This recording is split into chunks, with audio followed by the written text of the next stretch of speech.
ক্ষমতাচ্যুত প্রধানমন্ত্রী শেখ হাসিনার বিরুদ্ধে আরও একটি মামলা করেছে দুর্নীতি দমন কমিশন দুদক। এবার তার বিরুদ্ধে মেঘনা গোমতী সেতুর টোলে অনিয়ম ও টোলের অর্থ আত্মসাতের অভিযোগ আনা হয়েছে, যেখানে সাবেক মন্ত্রী তোফায়েল আহমেদ, আমির হোসেন আমু, ওবায়দুল কাদের সহ ১৭ জনকে আসামি করা হয়েছে।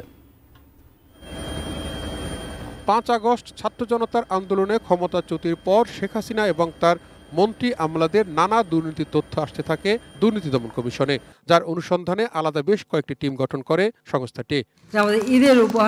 ক্ষমতাচ্যুত প্রধানমন্ত্রী শেখ হাসিনার বিরুদ্ধে এমন একটি অভিযোগ মেঘনা গোমতী সেতুর টোল আদায়ের অনিয়ম ও অর্থ আত্মসাতের। দুদক জানিয়েছে ২০১৬ সালের আগে টোলের টেন্ডার বাতিল করে তখনকার সরকার এককভাবে সিএনএস লিমিটেডকে কার্যাদেশ দেয়। বিজলি কেবলসের স্ক্রিন কোটেড ইনসুলেশন আগুন প্রতিরোধী। বিজলি কেবলস, নিরাপদ আজীবন।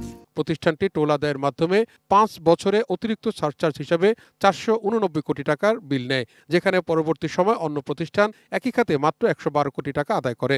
এতে রাষ্ট্রের অর্থ ক্ষতি ও পরস্পর যোগসাজশে অর্থ আত্মসাতের অভিযোগ আনা হয়েছে। সিএনএস, যেটা কম্পিউটার নেটওয়ার্ক সিস্টেম লিমিটেডকে কার্যাদেশ দেওয়ার ফলে এই ৪৮৯ কোটি ৪৩ লক্ষ ৭৩ হাজার কোটি টাকা থেকে ১১২ কোটি ৫৮ লক্ষ ১৯ হাজার ১১০ টাকা ও ৬৭ কোটি ৫৪ লক্ষ ৯১ হাজার ৪৬৬ কোটি টাকা, এই দুটি টাকা বাদে বাকি যে টাকাটা থাকলো ৩০৯ কোটি ৪২ লক্ষ ৪৫ হাজার ৮৯০ টাকা, এই টাকাটা আর্থিক ক্ষতি সাধিত হয় রাষ্ট্রের।